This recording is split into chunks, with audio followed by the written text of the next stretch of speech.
Қабаттың мұнай бергіштігін көбейтудің өте кең қолданылатыны және түрінің көптігі жағынан қабатқа химиялық ерітінділер айдау әдісі болып табылады.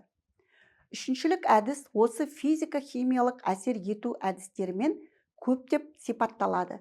Өнімділікті арттыруға қышқылды ерітіндімен тау жынысын еріту есебінен қол жеткізіледі.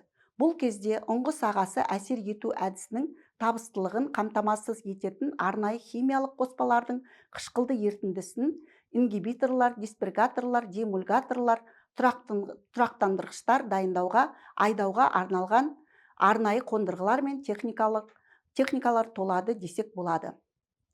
Қолданылатын әдісті таңдау алу үшін қабаттағы жыныстардың қасиетін, құрамын анықтап, ұңғының пайдалану жағдайын білу міндетті. Мысалы, карбонатты және сазды жыныстарды қышқылмен өңдеген жөн. Ол тығыз тау жыныстарына механикалық әдістер жасалады. Ұңғы түп аймағында парафин шайыр болса, жылулық әдістерді қолданады. Өнім жоғары суланғанда қабатқа беттік активті заттар беріледі. Бұл әдістердің барлығы соңғы игеру сатысында қиын өндірілетін мұнай өнімін жоғарылатуға бағытталған, яғни суланған қабаттардан қалдық мұнай өндіру үшін.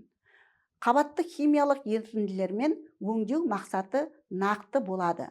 Өңдеу реагенттері қабат типіне қарап ұсынылады. Егер өңдеуге қабат типті дұрыс таңдалмаса, бұл тиімсіздікке және басқа да күрделі қиыншылықтарға әкеледі. Химиялық ерітінділермен өңдеу тиімділігі ерітінді құрамы мен концентрациясына, өңдеу ұзақтығына, суланудың өзгерісіне және өңдеуге дейінгі және кейінгі технологиялық көрсеткіштерге тәуелді. Қабатты қышқылды өңдеуді кезеңдерге бөлсек, 4 кезеңділікті аламыз.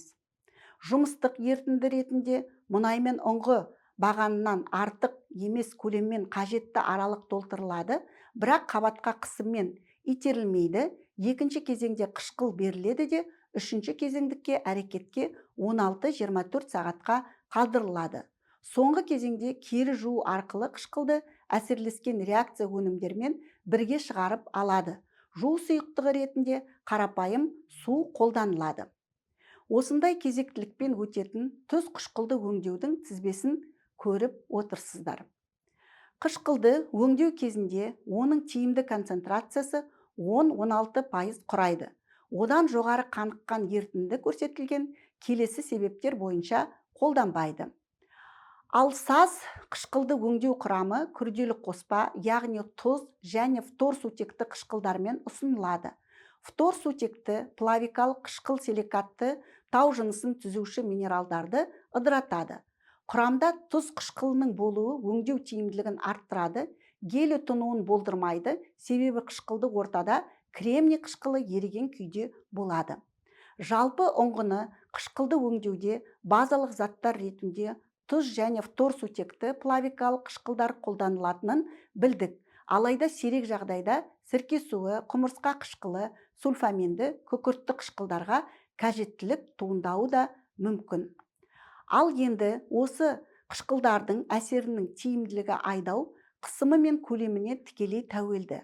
Ал олар өз кезегінде кеніштің физикалық сипаттамаларына және өңдеу мақсаты пайдалану бағананың беріктігіне тәуелді.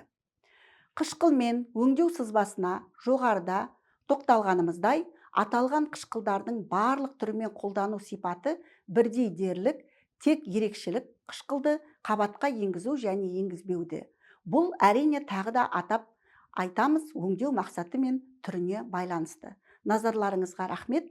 Келесі дәріске өтеміз.